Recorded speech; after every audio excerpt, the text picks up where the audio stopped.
지난 며칠간 신혼집은 정말 신혼집처럼 변해갔다. 웨딩 사진이 거실 한 면을 가득 채웠고 커플 슬리퍼는 현관에 나란히 놓였다. 커플 식기, 커플 티셔츠, 심지어 우주의 옷과 속옷까지 메리 손에 의해 신혼집에 정착했다. 모든 게 거짓이었지만 보는 사람 입장에선 모든 게 진짜처럼 보였다. 가장 중요한 건 우주와 메리 자신도 이제 이걸 거짓이라고 생각하지 않았다는 것이었다. 메리는 PT 전 최후의 점검을 했다. 예상 질문지, 우주의 이력서, 그리고 우주 자신을 들여다봤다. 팀장님이라고 부르기엔 어색한 이 남자가 정말로 자신의 남편처럼 보일지, 그게 메리의 유일한 고민이었다. 팀장님, 이 정도면 충분할까요? 메리가 불안한 목소리로 물었다. 우주는 메리의 얼굴을 봤다. 그 여자는 자신을 위해 모든 것을 준비했다. 질문도 외우고 대답도 외우고 심지어 자신의 옷과 속옷까지 사와서 진짜 신혼생활을 만들어냈다. 하지만 우주가 본 건 메리의 노력이 아니라 메리의 배려였다. 충분해. 메리 씨가 이 정도면 충분하다고 했으니까. 우주가 말했다. 메리는 안심한 듯 웃었지만 그 웃음은 긴장 속의 웃음이었다. 그날 오후 2시 메리의 엄마가 연락도 없이 서울에 올라왔다. 딸의 파혼 사실을 아직 모르고 있었다. 메리는 당황했다. PT를 앞두고 있었기 때문이었다. 엄마가 왔어? 지금? 메리가 우주에게 급하게 전화했다. 우주는 말했다. 어디신데요? 서울역. 나 지금 회사 회의실이라 못 나가. 어떡하지? 메리의 목소리는 떨리고 있었다. 우주는 전화기 너머로 메리의 불안감을 느꼈다. 제가 가서 뵐게요. 메리는 거절하려 했지만 우주는 이미 자신의 자리를 떠나고 있었다. 동료들이 뭐라고 물었지만 우주는 대답하지 않았다. 우주가 할 수 있는 건 이 정도였다. 메리의 부탁이라면 무엇이든. 범준내서 홀대받은 메리 엄마를 우주가 만났다. 우주는 고개를 숙였다. 예, 안녕하세요. 저 김우주입니다. 메리의 엄마는 우주를 보며 웃었다. 회사까지 가는 약 20분 동안. 그 20분 동안 메리의 엄마는 쉬지 않고 물었다. 우리 메리 일은 잘하냐고, 어디서 만났냐고, 결혼은 언제 했냐고. 우주는 모든 질문에 대답했다. 거짓말도 많았지만 대부분은 진실이었다. 근데 메리 어머님과 아버지는 어떠신지? 우주가 역으로 물었다. 아버지는 택시 기사셨어. 오래전에 돌아가셨고. 메리의 엄마가 말했다. 메리는 어린 나이에 아버지를 잃었는데 그래서 우리 메리 성격이 좀 많이 굳은 거 있어. 아버지 잃은 슬픔 때문에. 우주는 그 말을 들으며 메리를 생각했다. 그 여자도 자신처럼 부모 잃은 아픔을 알고 있었다. 그렇다면 그들의 만남은 우연일까? 아니면 운명일까? 그래서 정말 고마워. 우리 메리 옆에 있어줘서. 메리의 엄마가 우주의 팔을 더 꽉 잡았다. 버스 터미널 앞에서 우주는 메리의 엄마를 배웅했다. 돌아오는 길 우주의 마음은 복잡했다. 그날 밤 11시 메리가 집에 돌아왔다. 우주는 소파에 앉아 있었다. 그의 손에는 하나의 인형이 들려 있었다. 회색 곰 인형. 곰 인형. 어린 시절 자신의 전부였던 인형. 우주의 표정이 평소와 달랐다. 마치 매우 중요한 결정을 내린 후의 표정이었다. 메리는 천천히 다가갔다. 그리고 그 인형을 봤다. 순간 메리의 몸이 굳었다. 뭐해? 메리가 물었다. 그 목소리는 작았다. 우주는 메리를 천천히 바라봤다. 마치 처음 보는 사람을 보는 듯한 눈빛으로. 메리, 이 인형 기억해? 메리의 얼굴이 굳었다. 시간이 멈춘 듯 했다. 그 인형. 자신이 정말 오래전에 준 인형. 뭐? 메리가 간신히 입을 열었다. 내가 뉴욕 갈 때도 들고 갔던 인형이야. 어릴 때 누가 줬는데. 우주의 목소리는 점점 작아졌다. 내가 처음으로 받은 선물이었어. 부모님을 잃고 혼자 남아있을 때 이 인형이 내 전부였어. 몇 년을 들고 다녔어. 정말 오래, 정말 많이. 우주는 인형을 멍하니 들고 있었다. 마치 오랫동안 잃었던 무언가를 다시 찾은 사람처럼. 그리고 오늘 내 짐 속에 있던 예전 가족 사진이 있길래 봤어. 호기심에서 그 사진 속에 이 인형이 있었어. 우주가 메리를 봤다. 메리는 움직이지 않았다. 말이 나오지 않았다. 오래전 기억이 한순간에 되살아났다. 우주가 메리의 곁에 천천히 앉았다. 그의 목소리는 낮고 차분했다. 그곳에 한 남자아이가 있었어. 혼자 울고 있던 그 아이. 부모님을 고작 8살에 잃은 그 아이. 그런데 넌, 우주의 목소리가 떨렸다. 넌 다가와서 내가 울지 말라고 했을 때, 그리고 이 인형을 줬어. 내가 외로울 때마다 이 인형을 들었어. 우주와 함께 있는 것 같아서. 눈물이 우주의 뺨을 타고 내려왔다. 메리도 울고 있었다. 손이 떨렸다.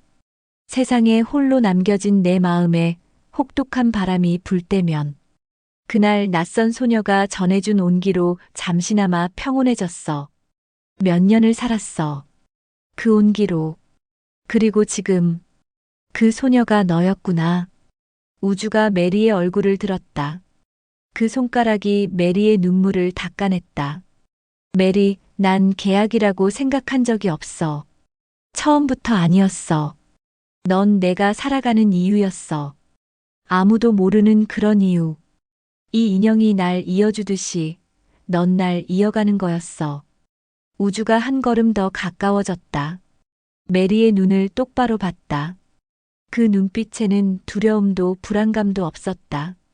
오직 진심만 있었다. 다른 남자랑 있는 거 싫어. 정말 싫어. 왜? 메리가 간신히 물었다. 내가 좋아해서 싫어. 메리, 난 널 좋아해. 계약이 끝나도 좋아할 것 같아. 평생 좋아할 것 같아. 우주가 메리의 손을 잡았다. 난 널 지킬 거야. 뭐가 오든. 그 순간 초인종이 울렸다. 띵동. 문을 열자 범준이 그곳에 서 있었다. 범준을 바라본 메리는 얼굴이 창백해졌다. 메리. 이게 뭐야? 결혼했다고? 범준이 웃음을 지으며 말했다. 하지만 그 웃음은 진심이 아니었다. 마치 계산된 웃음이었다. 초대하지 않으셨는데 어떻게 찾아오셨어요? 우주가 차분하게 물었다. 그의 목소리에는 이미 경계가 담겨 있었다. 내 약혼녀가 사는 집인데 뭔 초대가. 범준이 대답했다. 그리고 거실을 둘러봤다. 웨딩 사진, 커플 용품, 웨딩드레스의 여운까지. 모든 게 신혼집 그 자체였다. 그런데 이 집이 뭐 하는 집이야? 신혼부부 한정 당첨이잖아. 근데 너희가 진짜 결혼했어? 메리가 나왔다. 그 목소리는 단호했다. 범준, 뭐 하는 거야? 뭐를 하냐고? 범준이 비웃음을 지었다. 너 생각하고 왔지. 배신하고 새로운 남자 찾았다고 해서 왔는데. 오, 이 남자는 누구야? 정말 남편이야? 범준의 눈은 타운하우스를 훑고 있었다. 마치 뭔가를 계산하는 듯. 웨딩 사진의 크기, 커플 용품의 수, 모든 게 계산 대상이었다. 정말이라면 증명해봐. 진짜 부부라는 걸. 범준이 웃음을 멈추지 않았다. 이 집이 50억이라더? 신혼부부 자격으로 산? 그럼 정말 결혼이 유지되어야 하는 거 아니야? 3개월인가? 계약 기간이? 범준이 계속했다. 나도 알았거든. 이 아이 하고 싶은 거 다. 메리 필요해. 돈 떨어졌어. 미국 사업 망했어. 우주의 눈빛이 변했다. 미소가 사라졌다. 나가시라고 했습니다. 이건 당신이 올 곳이 아니에요. 우주의 목소리는 낮았지만 그 안에는 무언가 차갑고 단단한 게 있었다. 범주는 그 목소리에서 뭔가를 느꼈다. 이 남자는 평범하지 않았다. 범주는 웃음을 지었다. 하지만 그건 자신감 있는 웃음이 아니었다. 약간의 불안감이 섞여 있었다. 좋아. 가지. 그 대신 생각해봐. 난 가만히 있지 않을 거야. 메리는 내 약혼녀야. 법적으로 아직. 그리고 이 집도. 잘못되면 무효가 될 수도 있는 거 아니야? 신혼부부 자격 조에 들어오면 끝이지. 범준이 나가고 문이 닫혔다. 문을 닫는 순간 메리는 무너졌다. 우주는 메리를 안았다. 말은 하지 않았지만 그 포옹 속에는 모든 게 담겨 있었다. 약속이, 결의가, 그리고 사랑이. 그날 밤 두 사람은 거실 소파에 앉아 있었다. 창밖으로는 서울의 밤이 보였다. 밤은 깊어만 갔다. 메리는 한 번도 떠난 적 없는 우주의 옆에 앉아 있었다. 우주, 우리 진짜가 되자. 메리가 갑자기 말했다. 그 목소리는 작았지만 매우 단호했다. 뭐라고? 우주가 물었다. 계약을 넘어서 진짜 부부가 되자. 메리가 말했다. 그 여자의 눈에는 결의가 찬 있었다. 두려움도 있었지만 그보다 더 큰 건 결의였다.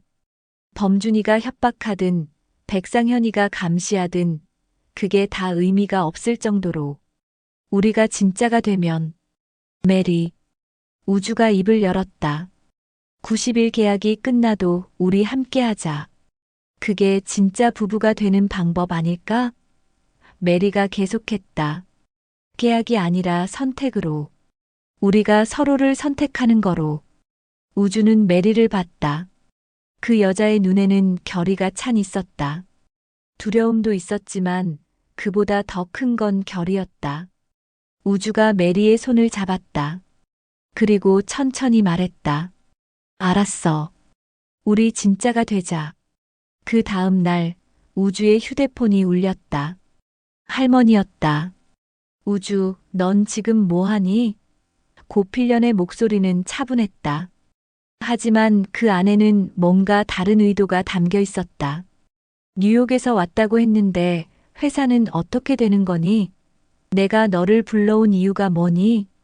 고필련이 물었다. 우주는 침묵했다. 할머니의 목소리에서 뭔가를 느꼈다. 기대감? 아니면 의심? 응수 녀석도 열심히 하고 있는데. 넌 뭐 하고 있니? 고필련이 계속했다. 열심히 일하고 있습니다, 할머니. 우주가 대답했다. 그렇군. 좋아. 일단은. 고필련이 말했다. 그리고 전화를 끊었다. 우주는 휴대폰을 내려놨다. 할머니의 목소리가 계속 그의 귓가에 맴돌았다. 그렇군. 좋아. 일단은. 그 말 속에는 아직도 확신이 없었다. 명순당 사무실에서 장응수가 자신의 팀원과 회의를 하고 있었다. 또 다른 실패한 프로젝트에 대해 그의 얼굴은 점점 굳어만 갔다. 우주가 올 때마다 자신의 프로젝트는 실패했다. 마치 계획된 것처럼. 팀장님, 뭐 하세요? 팀원이 물었다. 응수는 대답하지 않았다. 모니터를 켰다. 명순당 인트라넷. 우주의 프로젝트 진행 상황. 모든 게 성공적이었다. 반면 자신의 프로젝트는 계속 실패했다. 응수의 주먹이 쥐어졌다. 그 밤 카페에서 장항구와 응수가 만났다. 아버지와 아들. 하지만 그들의 관계는 평범한 아버지와 아들 관계가 아니었다. 응수, 이번 건 뭐였니? 장항구가 물었다. 그의 목소리는 매우 차분했다. 하지만 그 안에는 뭔가 차갑고 계산적인 게 있었다. 아버지, 그건. 응수가 말을 더듬었다. 할머니가 날 뭐라고 하셨는데? 장항구가 계속했다. 응수가 팀장 되고도 이 모양이냐고? 아버지. 응수의 목소리는 작아졌다. 그 우주 녀석 때문이야? 장항구가 물었다. 그의 눈빛이 날카로워졌다. 내가 뭐라고 했니? 우주는 조용할 거라고. 그런데 지금은? 아버지, 내가 잘못했습니다. 다음 프로젝트는 성공시키겠습니다. 응수가 말했다. 장항구는 응수를 천천히 바라봤다. 그리고 웃음을 지었다. 하지만 그건 따뜻한 웃음이 아니었다. 마치 포식자가 먹이를 보는 듯한 웃음이었다. 좋아. 기한은 한 달이야. 그 안에 결과를 내. 못하면. 장항구가 말을 멈췄다. 못하면 어떻게 될지 알겠지? 응수는 고개를 끄덕였다. 하지만 그의 눈빛에는 두려움 이상의 것들이 있었다. 그 후 며칠간 우주와 메리의 생활은 변했다. 더 이상 계약 같지 않았다. 마치 진짜 신혼부부처럼. 아침에 우주가 메리를 깨우고 저녁에 메리가 우주를 맞이했다. 작은 것들부터 시작됐다. 손을 잡는 것, 뽀뽀하는 것, 함께 밥을 먹는 것. 모든 게 자연스러웠다. 하지만 외부의 위협은 점점 커지고 있었다. 백상현은 여전히 우주를 접촉했고 범주는 계속 메리를 괴롭혔다. 그리고 명순당 내부에서는 뭔가 더 큰 것들이 움직이고 있었다. 일주일 뒤 우주는 백상현과 다시 만났다. 이번에는 사무실이 아닌 카페였다. 우주팀장, 최근에 기분이 좋아 보이던데. 백상현이 말했다. 네. 우주가 물었다. 타운하우스 입주자들 관찰하는 게 취미인데 당신과 메리 씨를 보면서 느꼈어. 뭔가 진짜 같아. 계약이 아니라. 백상현이 커피를 마셨다. 우주는 침묵했다. 그런데 그게 문제야. 백상현이 계속했다. 만약 당신들이 진짜 부부가 되려면 모든 게 깨끗해야 해. 그런데 당신 배경에 뭔가 있는 것 같거든. 배경이요? 우주가 물었다. 명순당. 그리고 미국 진출. 그리고 고부장. 백상현이 말했다. 백상현의 눈에는 순수한 호기심만 있었다. 아기가 아니라. 그날 밤 우주와 메리는 거실에 앉았다. 침대가 아닌 거실에. 마치 뭔가 중요한 결정을 앞두고 있는 것처럼. 우주, 너 괜찮아?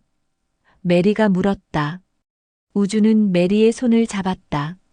그리고 천천히 말했다. 메리, 나한테 한 가지 말해야 할 게 있어. 계약 신혼부부가 되려면 우리가 모든 걸 알아야 해. 그리고 나는 그동안 많은 걸 숨겼어. 메리는 우주를 봤다.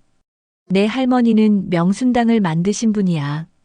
전쟁통에 혼자 살아남으신 분. 그 할머니가 이 회사를 키우셨어. 그리고 내게 물려주려고 하셨어. 후계자로. 메리는 아무 말도 하지 않았다. 우주가 계속할 때까지. 내 아버지는 명순당의 아들이야. 그리고 내 어머니는 봇대백화점 회장의 딸이었어. 정략 결혼이었어. 명순당과 봇대의. 우주의 목소리가 낮아졌다. 그리고 내 고모부 장항구는 명순당의 이사야. 우리 회사에서 재무와 인사를 관할하는 최고 책임자. 겉으로는 평판이 좋지만 뭔가 이상해. 그 사람이 뭔가 계획하고 있는 것 같은데. 우주, 그게. 메리가 입을 열었다. 지금 명순당에선 나와 응수가 후계자를 두고 경쟁 중이야. 응수는 내 사촌 형이고 고모부의 아들이야. 그리고 고모부는 응수를 후계자로 만들려고 하는 것 같아. 내 앞을 계속 막으려고. 메리는 우주를 봤다. 이제 이해했다. 이 남자의 무게감이 어디서 오는지. 그리고 고부장이 죽었지? 우주가 물었다. 그건 사고가 아닐 수도 있어. 뭔가 계획된 거일 수도 있어. 다음화 예고. 계약은 끝났다. 이제 진짜 전쟁이 시작된다. 명순당의 내부 싸움.